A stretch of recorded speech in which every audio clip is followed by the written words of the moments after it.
A tenere il banco in questi giorni sono due i temi, inevitabilmente la questione del governo con la crisi non più alle porte ma di fatto con il Premier Conte che cerca di radunare e ricompattare la maggioranza o meglio a cercare i nuovi pezzi e poi c'è la questione dei vaccini e quindi delle colorazioni, come sempre Friuli Venezia Giulia che resterà in arancione anche la prossima settimana praticamente, dato ormai quasi certo e poi si vedrà magari dalla prossima e di questo ne parleremo nella seconda parte. Adesso state vedendo appunto l'immagine di Conte perché noi in questa prima parte vogliamo parlare ancora di governo come abbiamo fatto nella giornata precedente e sempre questa volta con un onorevole, esattamente il senatore di Forza Italia Franco Dal Mas in collegamento con noi via Skype. Buonasera. Buonasera a voi, buonasera direttore. Come sta Dal Mas, come sta innanzitutto il suo partito? Tirato un Bene, po' per le cinghie, un po' di qua, un po' di là, immaginiamo, no? beh sì, in questo periodo particolarmente, però la nostra posizione è rimasta ferma, una posizione centrale che ribadisce due cose. Il centrodestra non esiste senza Forza Italia, che ne è il motore e Silvio Berlusconi ne è il fondatore.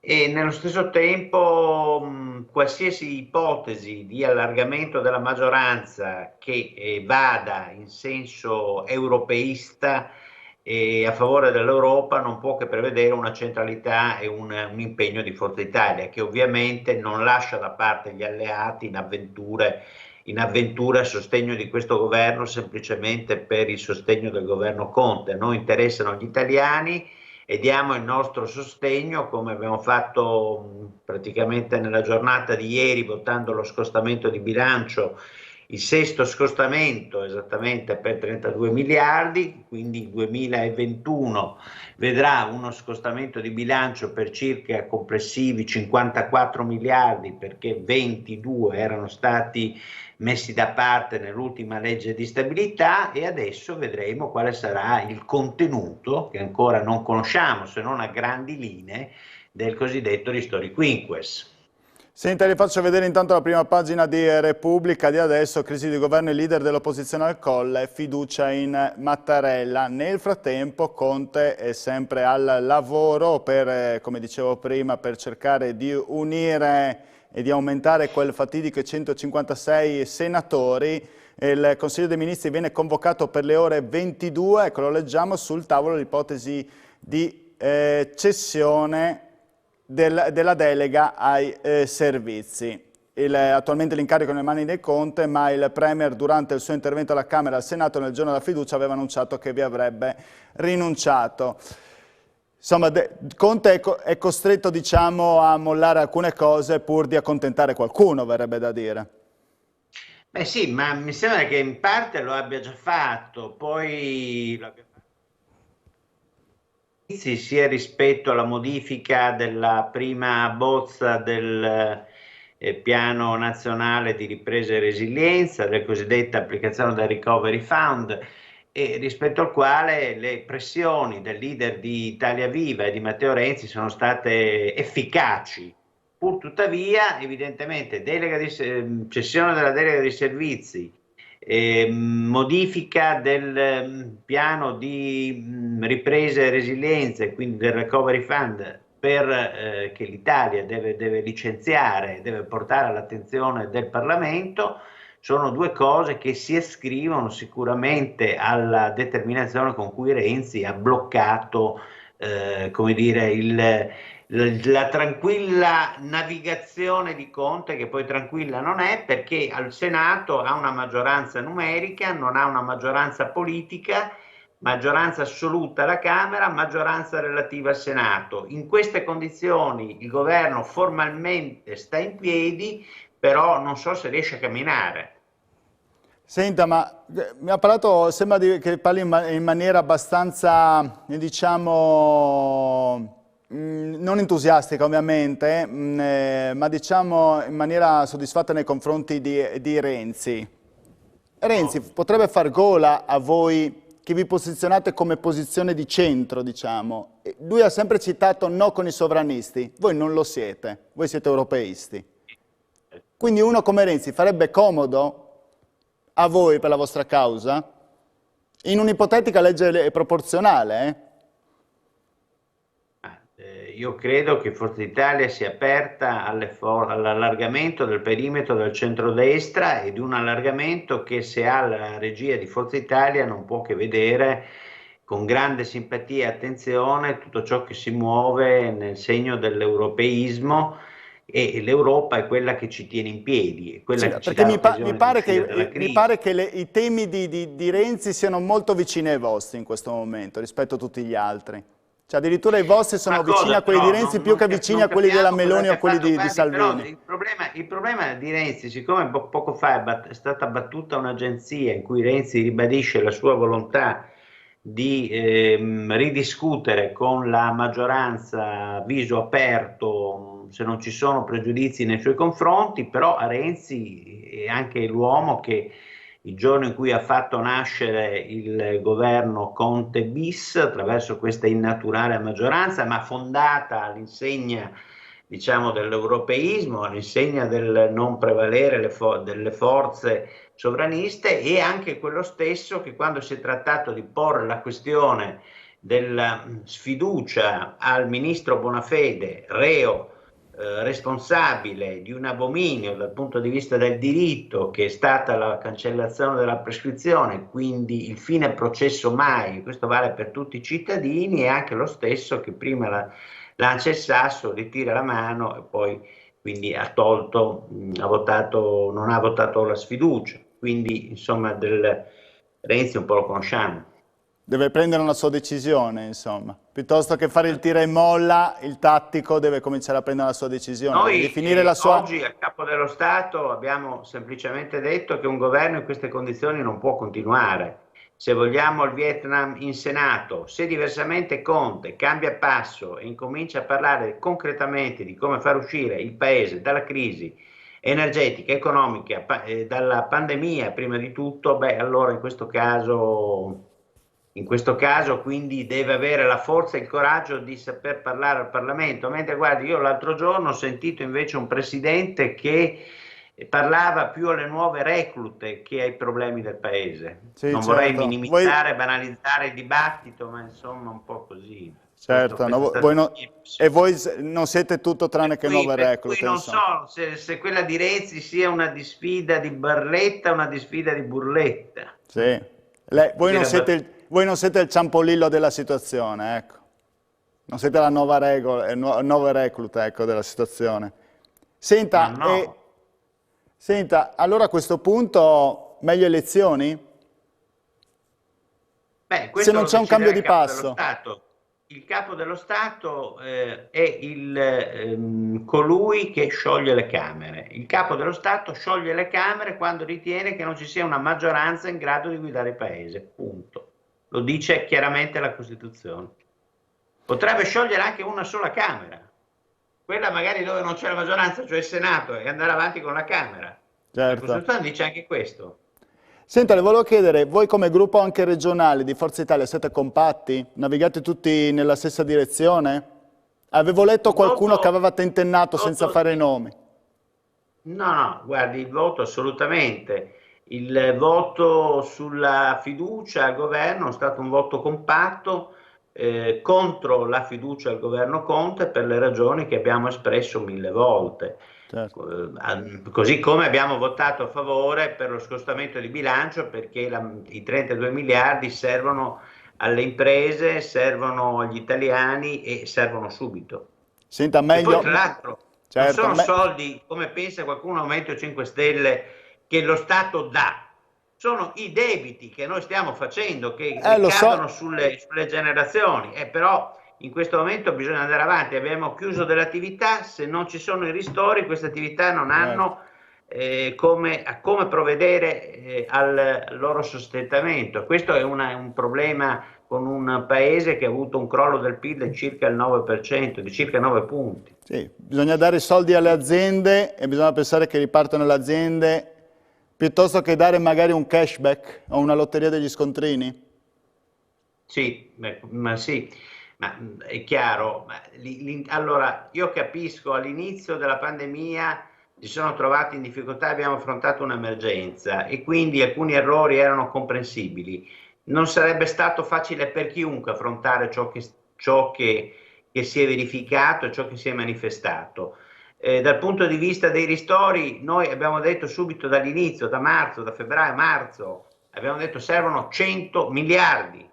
Ebbene, siamo arrivati a 100 miliardi a dicembre, con circa 5 provvedimenti di scostamento, con provvedimenti parcellizzati, tra i quali c'erano banalità, i monopattini, piuttosto che il bonus rubinetti, queste cose qua. Non c'era una visione. E come l'eco bonus, il 110%, funziona se viene ridotta la burocrazia, se non viene ridotta la burocrazia non può funzionare, quindi è lo stesso problema che abbiamo adesso, per questo Conte non può pensare di risolvere la questione semplicemente con una maggioranza numerica priva di valore politico, perché non è una maggioranza politica, perché anche i 205 miliardi che l'Europa per stati di avanzamento darà all'Italia in parte in Sì, sì, prestiti, in parte in contributo a fondo certo. diretto, No. ma devono avere un sostegno prima di tutto dal punto di vista delle riforme che non ci sono. Ho Faccio il capito, caso. ho capito molto bene il suo concetto, sostanzialmente non si fanno i debiti sulle generazioni future attraverso i bonus, ma si devono fare attraverso degli Investimenti. investimenti sostanziali che possono far crescere subito dopo l'Italia. Questo è il vostro concetto. Se Conte cambia così il passo, allora sì, altrimenti è meglio scegliere qualcun altro. Draghi, per esempio, le faccio l'ultima domanda. Certo, sarebbe la soluzione migliore. Va Non bene, è un mistero che Forza Italia ha sempre optato per questa soluzione. perfetto, D'altronde grazie, Draghi è grazie. l'uomo che in Europa ci ha salvato tempo fa col whatever it take, Beh, e quindi ha certo, permesso, dopo la crisi del 2008, di superare quel momento difficile, esatto. Corsi e di ricorsi avere anche una storici. ripresa, perché l'Italia allora è cresciuta. Certo. Grazie Dalmas. Buona Grazie a serata, la voi per ringrazio, in bocca al l'ospitalità. lupo. Buonasera. Grazie. Andiamo in pubblicità, tra pochi minuti vedremo di che colorazione diventeremo dalla prossima settimana o tra 2 settimane, meglio ancora.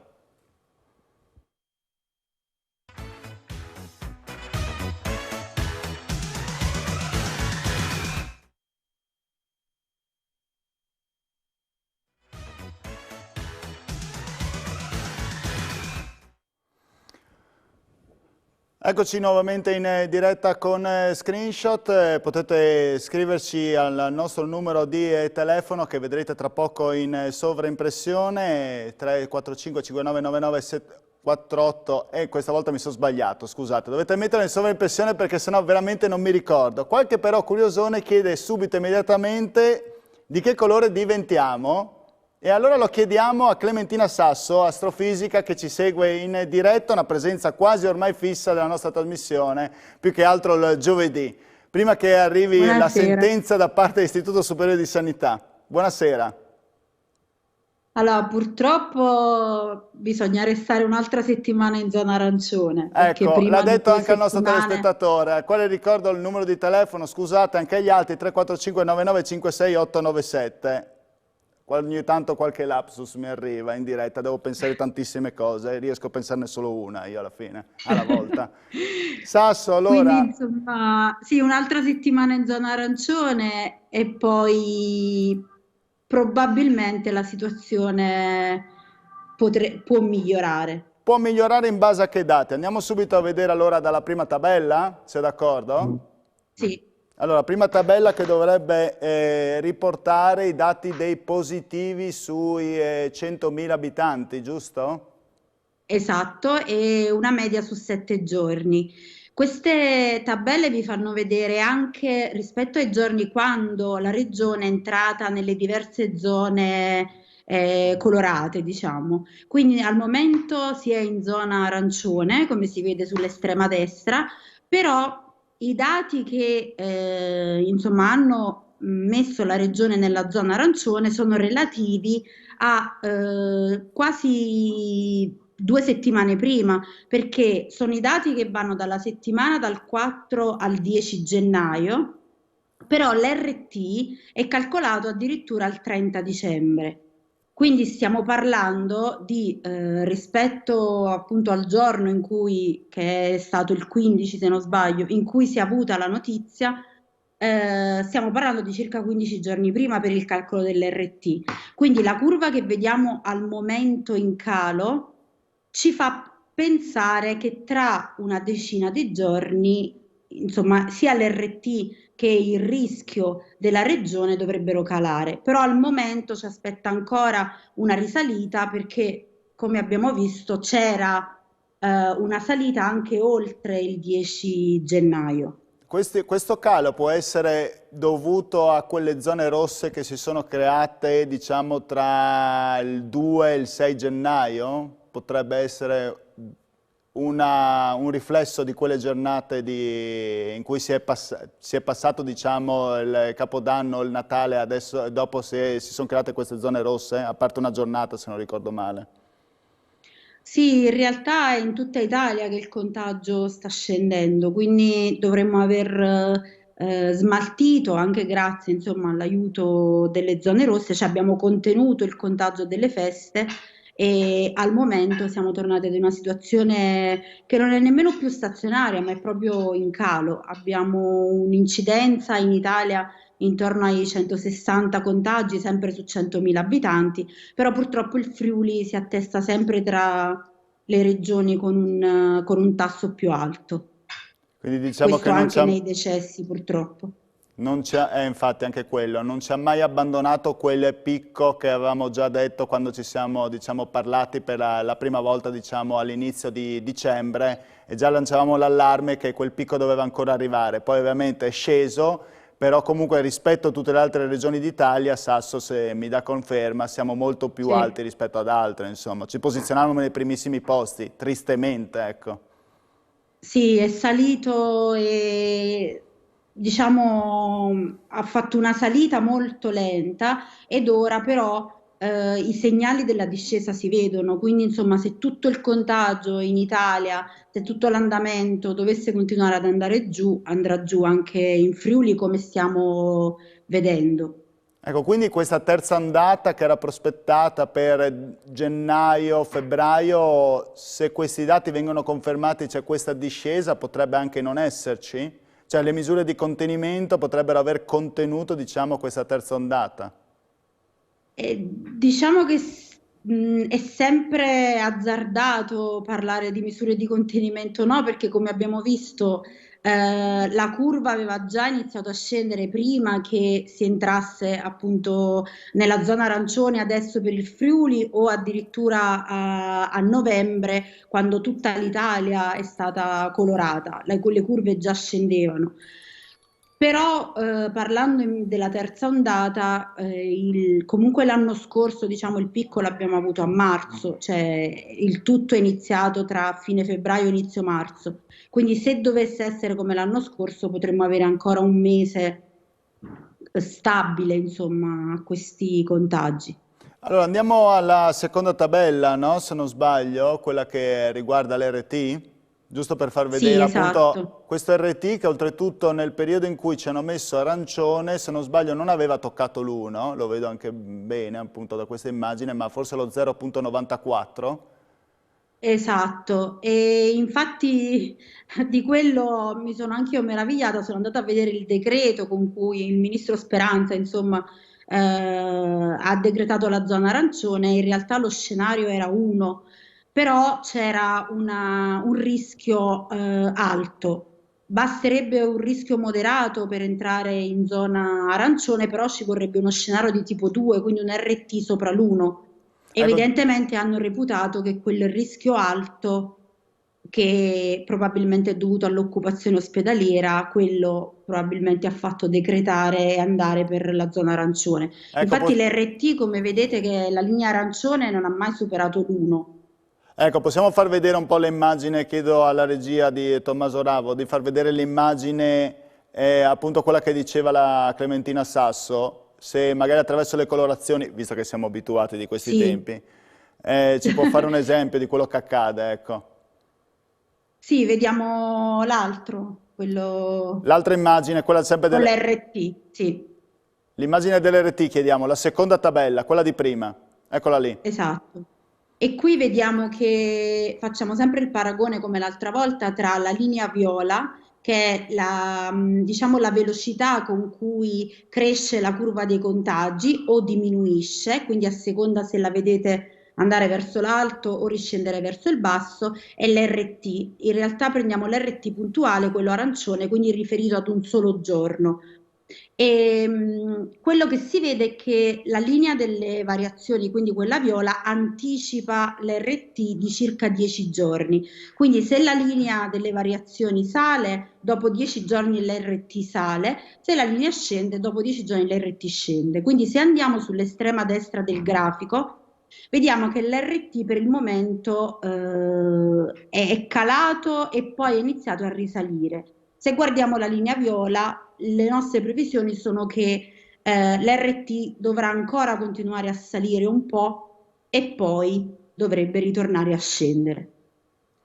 Andiamo invece sulla questione è quella che dicevamo prima anche del rischio elevato per cui avevano depenalizzato, condannato il Friuli Venezia Giulia ad essere arancione, cioè o meglio l'incidenza ospedaliera, la pressione sugli ospedali e quindi anche dei ricoveri Covid e quelli in terapia intensiva. Sì, questa è la curva per la degenza, insomma, per i ricoveri ordinari e vediamo che è più o meno stabile la linea blu, quella più in alto, mentre in basso abbiamo per la media nazionale dell'Italia. E questa è rimasta stabile e i ricoveri ospedalieri invece non vengono calcolati come l'RT al 30 dicembre, nell'ultimo caso dell'ultimo bollettino, ma vengono calcolati nella stessa settimana in cui si danno i dati. In questo caso, se non sbaglio, dovrebbe essere stato intorno al 16, sì, intorno al 21, il 16 gennaio. Quindi se facciamo un paragone con la settimana prossima, in cui dovrebbe essere calcolato proprio a ieri, al 20 gennaio, la situazione per la degenza non è cambiata, è rimasta stabile. Invece se guardiamo le terapie intensive, vediamo che invece c'è stato un calo lì e se vedete siamo passati da circa il 39% della settimana scorsa in cui è stato dato il valore che poi rientra nel bollettino ed è quello che decreta il rischio della regione. Se vediamo invece quello degli ultimi giorni è molto più basso, è il 33% ieri. Quindi almeno per le terapie intensive si vede un calo e probabilmente questo contribuirà già per questa settimana nel bollettino ad avere un valore, si spera almeno moderato del rischio. Ecco, quindi facendo praticamente un po' il ragionamento complessivo, alcuni dati in calo tra la questione dell'RT, tra i casi positivi 600.000 abitanti, la questione delle terapie intensive può far ben sperare per la settimana che verrà, insomma, cioè non questa, ma quella ancora più futura, diciamo, a cavallo tra gennaio Esatto. e febbraio, ecco. Potrebbe Perché esserci un sì, giallo per senza quanto illudere riguarda... nessuno, ecco. Per quanto riguarda gli ospedali, il calcolo viene fatto nella stessa settimana, quindi vediamo subito un impatto Certo. Peraltro diciamo, sulla zona. gli ospedali difficilmente comunque caleranno, Su quella pressione lì ho visto che è rimasto sul 50% ormai da inizio dicembre, ecco, meno che non ci sia un miglioramento improvviso. Purtroppo i contagi comunque si mantengono sempre intorno ad una media di 600-700 al giorno, quindi è un po' Certo. altina. Rispetto ad altre regioni, magari anche la sua?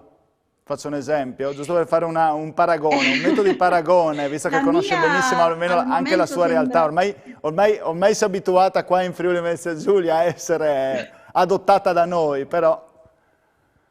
La mia è in uno stato di grazia da gennaio, insomma, la situazione è buona sia per quanto riguarda le terapie intensive che l'incidenza dei casi. Quindi credo dovremmo rimanere in zona gialla, anche se l'RT, andandolo a guardare sempre a circa 15 giorni fa, potrebbe avvicinarsi all'1. E diciamo che la Toscana è la regione che è messa definitivamente bene, ha un'incidenza di contagi che è addirittura al di sotto del 100, e c'è invece Bolzano che ultimamente preoccupa, ha un'incidenza che è circa 500 casi su 100.000 abitanti. Sì, la Toscana potrebbe finire in bianco addirittura, no?